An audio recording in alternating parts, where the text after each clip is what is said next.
안녕하세요 여러분, 한국다양성연구소 김지학입니다. 오늘은 HIV 에이즈에 대해서 이야기를 해보려고 하는데요.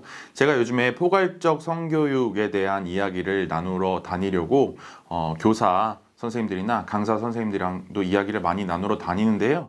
이제 남학생들에게 성교육을 하는 법, 또는 청소년에게 성교육이 이로운 점, 그러니까 뭐 조기 성애화라든지 성교육이 청소년들한테 오히려 나쁘다, 이런 논란들에 대한 설명을 해드리면 다들 좋아하시고 너무 쉽게 받아들이시는데, 항상 안타까운 점은 성소수자에 대한 점, 그러니까 동성애자 만드냐, 또는 HIV, 에이즈처럼 성병을 전파시키는 거 아니냐, 이런 논란에 대해서는 아직 좀 불편한 마음을 가지신 분들이 많더라고요. 그래서 오늘 HIV, 에이즈를 완벽 정리해드리려고 하고요. 그리고 또 12월 1일이 에이즈의 날입니다. 그래서 이 에이즈의 날에 맞춰서 이런 교육 영상을 나가고 싶다라는 생각이 들어서 만들게 됐습니다.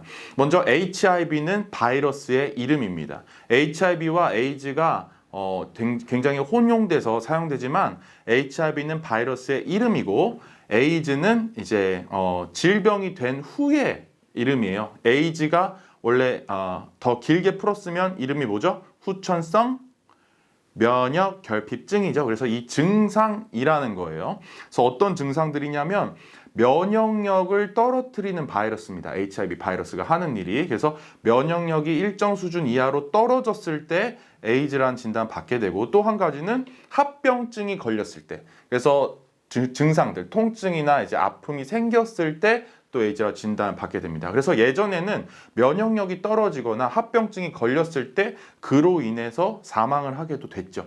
그러나 이런 시대는 이제 끝났습니다.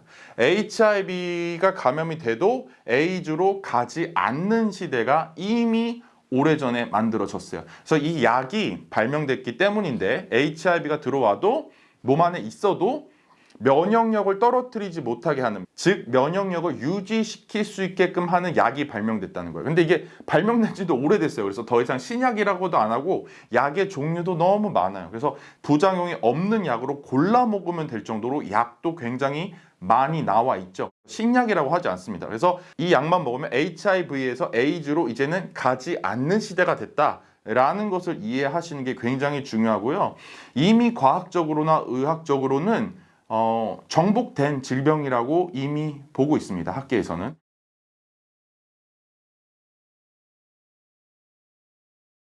그런데 굉장히 흥미로운 점은, 이게 이 질병에 대한 혐오가 성소수자에 대한 혐오와 맞물려 가면서 인식 수준이 그만큼 올라오지 않은 굉장히 특별한 바이러스다라는 것이 중요한데요. 그래서 지금은 이 약을 먹으면 어떤 일이 일어나냐면, 약을 먹으면 방금 말씀드린 대로 면역력이 유지가 됩니다. 그래서 본인이 계속 건강함은 물론이고, 어느 정도까지 면역력이 유지되냐면 HIV 바이러스 자체가 몸에서 검출이 안 될 때까지 HIV 바이러스를 떨어뜨릴 수 있어요. 그러니까 검출이 안 된다, 즉 0, 빵까지 떨어뜨릴 수 있습니다. 그러니까 검출이 안 되면 또 어떤 일까지 일어나냐면, 본인만 건강이 유지되는 게 아니라 남에게 전파시킬 수 없는 사람까지 됩니다. 이걸 요즘에 뭐라고 부르냐면 U는 U, Undetectable은 Untransmittable이라고 해요. 디텍트가 검출하는 거죠. 그래서 검출하지 못하면 트랜스밋이 전하는 거죠. 그래서 Untransmittable, 전할 수가 없다. 그래서 몸에 HIV 바이러스를 빵으로 떨어뜨리면 남에게 전파도 못 시키게 돼요. 즉 콘돔을 안 써도 전파가 불가능한 상황까지 약을 먹어서 이게 만들어진다는 거예요.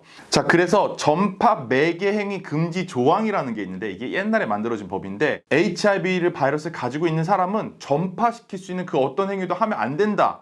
그걸 하면 처벌한다라는 조항이 있는 거예요. 그래서 성관계를 하면 처벌을 받을 수 있는 대상이 되는 거예요. 그런데 U는 U까지 우리가 와 있기 때문에 성관계를 했다는 것만으로 처벌이 가능한 이 조항을 없애야 된다, 이런 얘기도 지금 나오고 있다라는 것까지도 꼭 기억을 해주시기를 바라고요. 자, 그러면 아직도 많은 사람들이 HIV 혐오와 남자 동성애자 혐오를 엮어서 얘기하시는 분들은 아직까지도 동성애가 이 HIV를 만드는 것처럼, 그죠? 에이즈를 확산시키는 것처럼 얘기를 하고 있죠. 자, 그런데 사실이 아닙니다. 그러면 HIV는 감염 원인이 뭐냐라는 것을 알아야 되겠죠. 동성애가 아니라고 했으니까 감염 원인이 뭔지 알아야 되잖아요. 뭐냐면 여러분들 체액 체액이라고 기억해 주시면 되겠습니다. 근데 체액 중에서 감염이 되지 않는 체액이 4가지가 있고 감염이 되는 게 4가지가 있습니다. 그래서 꼭 기억을 해주세요. 감염이 안 되는 것은 침, 땀, 눈물, 콧물이 있습니다. 자, 근데 침, 요즘에 우리 침 안 튀기려고 또 남의 침 안 받으려고 굉장히 많은 노력을 하죠. 뭐 때문이죠? 코로나19 바이러스 때문이죠. 자, 그러면 바이러스마다 감염이 되는 경로가 다 다르다는 걸 알아야 돼요. 코로나 바이러스도 체액 때문이지만 그중에 이 타액, 침 때문인데 HIV 바이러스는 아니라는 거예요. 그래서 침이나 땀, 눈물, 콧물에 의해서 감염이 안 되기 때문에 모든 일상생활을 다 HIV 감염인과 함께 해도 됩니다. 자, 그래서 내 가족 중에 있다, 내 파트너가 HIV 감염이다, 또 내 직장 동료 중에 HIV 감염이 있다, 모든 생활을 다 같이 하셔도 됩니다. 식사를 같이 해도 되고요. 물론 이제 모든 찌개나 이런 거 다 따로 떠서 먹는 게 더 좋은 거지만 한 찌개를 한 냄비에 넣어서 먹어도 감염 안 됩니다. 감기나 독감에 걸린 사람과 수건이나 화장실을 이제 가족들이랑도 각방 쓰고 하잖아요. 그런 것도 안 해도 감염이 되지 않습니다. 자, 그러면 감염이 되는 체액에는 어떤 것들이 있냐? 첫째로 혈액, 두 번째 정액, 세 번째 질액, 질분비물이라고 하는 질액, 그리고 네 번째 모유가 있습니다. 자, 근데 4개 중에 우리나라에 더 이상 감염 보도가 없는 거 2가지가 있어요. 중요합니다. 혈액과 모유는 더 이상 우리나라에 감염 보도가 없습니다. 왜냐? 전 세계적으로는 아직도 혈액에 의한 감염이 제일 많은데 우리나라에 없는 이유가 있어요. 관리를 잘하고 있기 때문이에요. 첫째, 혈액 중에서 수혈. 그래서 감염인이 자기 자신의 감염 사실을 알지 못하고 헌혈했을 때 그 피를 다른 사람에게 수혈을 하게 되면 그 감염이 전파가 되는 거예요. 자, 근데 우리나라는 이것을 굉장히 감별을 잘하는 기계들이 있고 기술이 이미 있어요. 그래서 HIV 감염인 자기가 감염 사실 모르고 헌혈을 했다 하더라도 그 기계에 바로 HIV라고 뜨고 바로 폐기합니다. 그래서 우리에게 수혈을 할 수 있는 가능성이 전혀 없어요. 그 다음에는 마약 주사기 공유가 있습니다. 근데 이게 빈곤층에서 또 홈리스들이 마약을 많이 사용할 수 있게 된 나라들은 이게 많아요. 왜냐면 주사기를 한 번 쓰고 버려 일회용인데 뒀다 또 쓰고 뒀다 또 쓰고 하는 거야. 아까우니까. 그런데 이걸 한번 본인만 계속 쓰는 게 아니라 또 빌려달라면 다 빌려주는 거야. 그래서 그 거리에서 마약을 하는 사람들은 흑인이든 백인이든 동양인이든 뭐 라티노든 인종 상관없고 동성애자 이성애자 상관없어. 주사기 쓰면 다 돌렸으면 다 감염되는 거예요. 자, 그러니까 마약 관리가 잘 안 되는 나라일수록 이게 많이 퍼지게 되는 거예요. 자, 그런데 우리나라는 마약 관리도 꽤 잘하고 있죠. 그래서 우리가 마약을 쓴다라고 하는 사람들 뉴스에 보면 누가 많아요? 뭐 재벌 2세, 3세라든지 연예인이라든지 그만큼의 이제 비싼 비용을 댈 수 있는 사람이 한단 말이에요. 그러니까 우리나라는 이게 마약을 쓰는 사람도 막 주사기를 돌려 쓴다든지 HIV를 마약 주사기로 인해서 감염될 수 있는 환경이 아닌 거죠. 그래서 혈액과 마약을 굉장히 관리를 잘 하고 있기 때문에 없어진 거예요. 자, 모유 수유도 마찬가지. 옛날에는 HIV 감염인 여성이 아기를 낳으면 HIV 감염인 아기가 나왔어요. 이걸 이제 직계 감염이라 했는데 이제는 약만 잘 먹고 몸 안에 HIV 바이러스 관리가 잘 됐으면 아기를 낳아도 감염인 아기가 나오지 않습니다. 그리고 모유 수유도 해도 돼요. 근데 정 불안하면 분유 먹으면 되니까 모유 수유에 대한 감염도 없어졌어요. 자, 그러면 뭐만 남았어요? 4가지 중에 정액과 질액 2가지 남았죠? 자, 그러면 상대방이 HIV 감염인인지 아닌지 모르는 사람과 성관계를 하게 됐다 했을 때 상대방의 정액이나 질액이 내 안에 들어오거나 나와 닿는 걸 원하지 않는다면 뭘 사용하면 됩니까? 그렇죠. 콘돔이죠.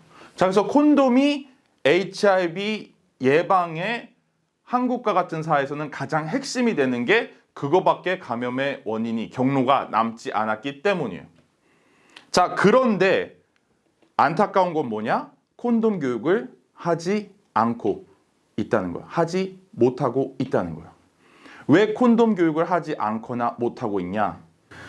그래서 성교육에서 너무나 당연하게 다뤄야 하는 동의 여부에 대한 이야기, 그리고 콘돔 사용에 대한 이야기조차 하지 못하게끔 하는 사회이기 때문에 이 콘돔 사용에 의해서 예방이 충분히 가능한 성병인 HIV가 예방이 되지 않고 있다는 거예요. 그래서 어떤 분들은 전 세계적으로 많은 나라들이 HIV 감염인들이 숫자가 줄어들고 있는데 우리나라만 증가하고 있다. 이게 동성애자가 많아지기 때문이다. 이런 얘기를 하는데 다른 나라에서는 감소 추세인데 한국에서는 증가 추세라는 것은 맞는 말이에요. 그러나 동성애가 증가하기 때문이라는 것은 맞는 말이 아니에요.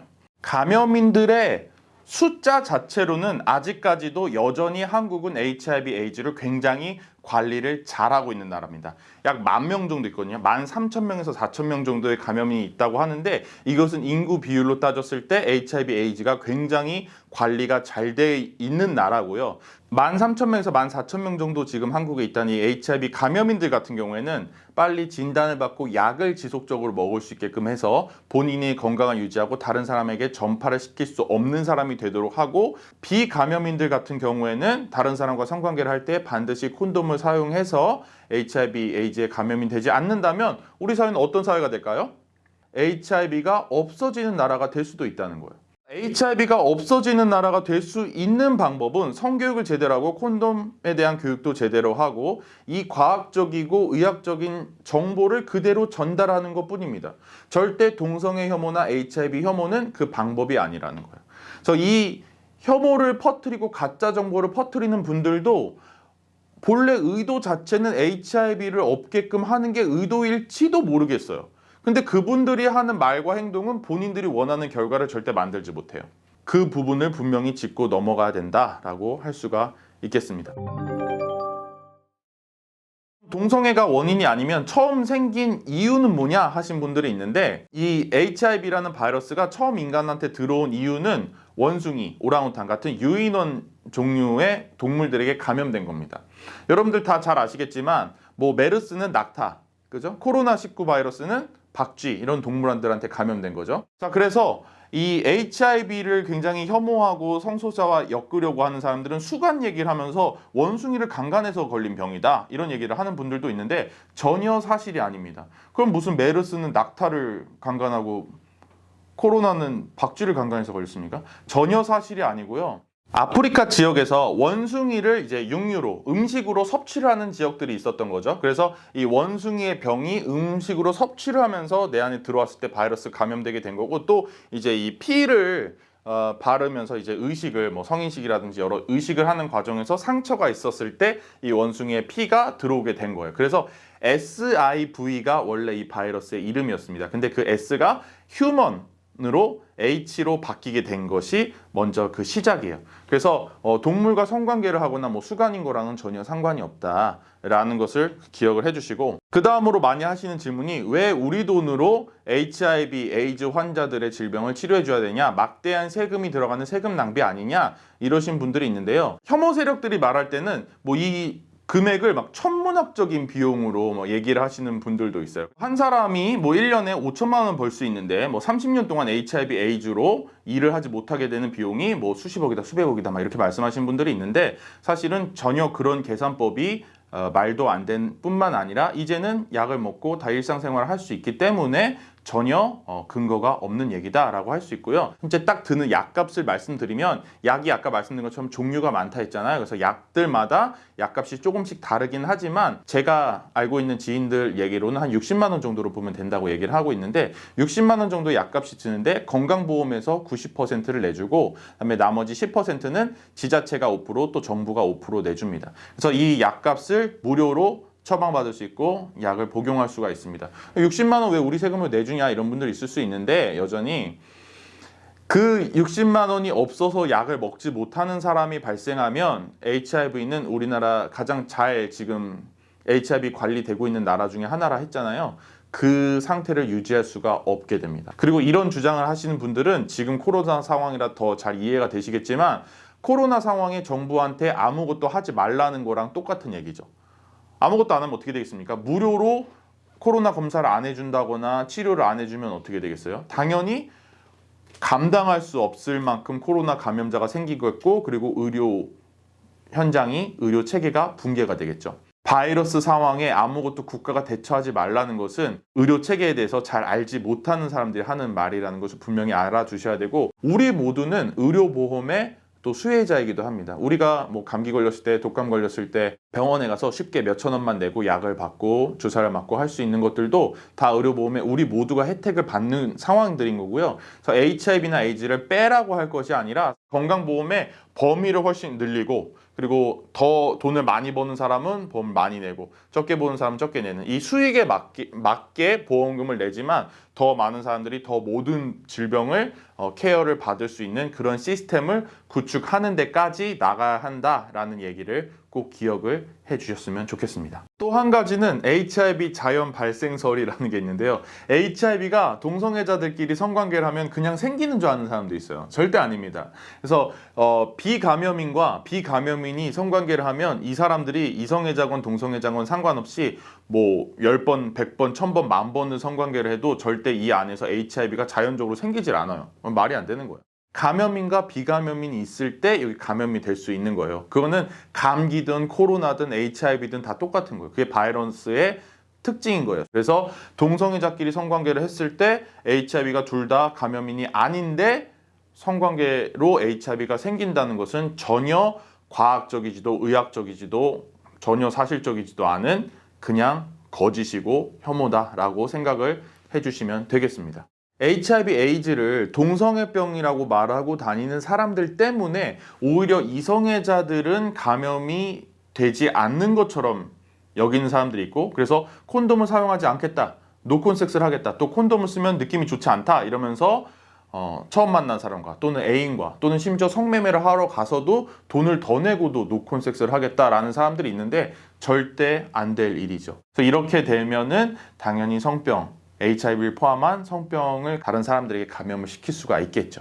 그래서 HIV가 동성애 병이라고 말하는 것 자체가 HIV와 AIDS를 줄이는데, 퇴치하는데 절대 도움이 되지 않는다는 겁니다. 또 다른 분들은 남성이 97%, 8%에 해당하고 여성이 2, 3%밖에 안 된다는 것을 얘기하면서 남성 동성애자들 사이에서만 퍼지기 때문이 아니냐 이렇게 얘기하시는 분들이 있는데요. 자, 이것은 통계를 어떻게 해석하느냐의 문제이기도 한데 여러분 한번 이렇게 보실게요. 자, 한국 사회에 동성애자들이 약 5% 있다고 해볼게요. 그러면 이성애자들이 95%가 있는 거예요. 자, 그러면 모든 병에 이성애자들이 더 많겠죠. 예를 들어 암 환자의 95%가 이성애자일 거예요. 그럼 암이 이성의 병입니까? 코로나 바이러스에 감염된 사람들 95%는 이성애자일 거 아니에요. 자, 그럼 코로나도 이성의 병입니까? 그러니까 그게 아니라는 거예요. 자, 통계를 어떻게 해석하시는지가 굉장히 중요하고, 여성 2, 3%도 감염이 되고 있고 남성들 중에서도 동성애자들만이 아니라 이성애자들도 감염된 사람들이 있다라는 것을 우리가 알고 있다면, 이 감염의 경로를 제대로 알고 성교육을 하고 콘돔 사용률을 증가를 하면서, 또 감염인들은 약을 먹게 해서 유는 다른 사람한테 전파시킬 수 없고 본인도 건강하게 살 수 있는 방법이 있다는 걸 우리는 모든 것을 알고 있기 때문에 이제는 우리가 이것을 정확하게 배우고 인지하고 사회적으로 전달하면서 나아갈 수가 있다는 겁니다. 이미 이 바이러스는 과학적으로 의학적으로는 정복된 거나 다름없습니다. 곧 완치제도 나올 거라고 하고, 그리고 백신 개발은 완전히 가깝습니다. 그래서 이 이미 정복된 거나 다름없는 바이러스를 각종 혐오와 싸우느라 이미 정복된 만큼 우리가 확실히 줄여나가고 있지는 못한 상황인데요. 정확한 성교육을 하고 또 콘돔 교육을 하고, 저는 그리고 콘돔도 배포를 했으면 좋겠다는 생각이에요. 그래서 저희 같은 인권단체나 학교의 보건실이나 또 여성단체나 많은 곳에서 콘돔을 배포를 해야 또 접근성이 높아지거든요. 저는 월경대와 함께 콘돔이 이제 배포가 돼야 많은 사람들의 건강을 훨씬 더 적은 비용으로 예방을 할 수 있다고 생각이 들거든요. 다각도의 교육과 캠페인과 법과 제도들이 함께 만들어질 때 저는 에이즈가 충분히 퇴치가 될 수 있다고 생각하고, 모든 사람들이 훨씬 더 건강하고 안전하게 살 수 있는 사회가 될 수 있다라는 말씀을 드리고 싶습니다. 절대 동성애 혐오와 HIV 혐오를 버무려서 포괄적 성교육을 하면 안 되는 것처럼, 성평등 교육을 하면 안 되는 것처럼 만드는 것은 절대 방법이 아니다라는 말씀을 드리고 싶습니다. 안녕하세요 여러분, 오늘은 HPV에 대해서 이야기를 해보도록 하겠습니다. HPV는 HIV 바이러스와 마찬가지로 교육 현장에서 가장 많이 질문이 나오는 바이러스이며 또 성병을 이야기할 때 반드시 다뤄야 되는 아주 중요도가 높은 바이러스입니다. HPV란 휴먼 페필로마 바이러스의 약자입니다. 그리고 인유두종 바이러스라고 우리는 부르고 있습니다. HPV가 가장 무섭고 두렵게 여겨지는 이유 중에 하나는 콘돔으로 예방이 되지 않는다는 것입니다. 그리고 두 번째는 잠복기가 좀 길어서 잘 드러나지 않는데 발견이 된 후에는 사망률이 상당히 높은 편에 속하게 됩니다. 그런데 굉장히 희망적이기도 하고 중요한 것은 뭐냐면요. 암 중에 예방 접종으로 예방이 가능한 유일한 암이기도 하다는 사실입니다. HPV 바이러스는요, 자궁경부암이라고 부르는 암의 주요 인자인 바이러스입니다. 그래서 자궁경부암의 80% 정도가 이 HPV를 통해서 감염이 되고요. 곤지름이라고 불리는 성기나 항문 사마귀의 90%가 또 이 바이러스에 의해서 감염이 됩니다. 자궁경부암은 여성의 질 안에서 기생을 하다가 자궁경부, 즉 자궁의 앞쪽 부위에서 발생하게 되는 암인데요. 초기 증상이 없고 발견이 어려우면서 또 나중에 후기에 발견되게 되면 치료나 제거가 어렵다는 특징이 있는데요. 중기에 발견되면 30-40%만 생존이 가능하고 후기에 발견되면 5% 정도만 생존이 가능합니다. 그래서 사망률, 치사율이 굉장히 높은 암이라고 할 수가 있습니다. 한국에서 발생하고 있는 모든 암 중에서 네 번째로 발생률이 높고요. 또 특히 여성에게는 발생률 3위 또는 사망률 2위까지 할 정도로 굉장히 치사율과 사망률이 높은 암입니다. 그리고 보건복지부의 발표에 의하면 매년 3,600명 정도가 진단을 받고요. 그리고 하루에 2명에서 3명이 이 암으로 사망을 할 정도로 위험한 암입니다. 그래서 반드시 예방이 필요하다라고 말씀드릴 수가 있겠습니다.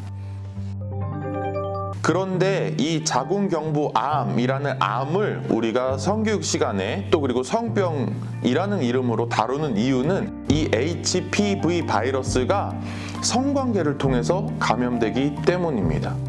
100%라고 하지는 않는데요. 거의 대부분이라고 여러분 생각하시면 되겠습니다.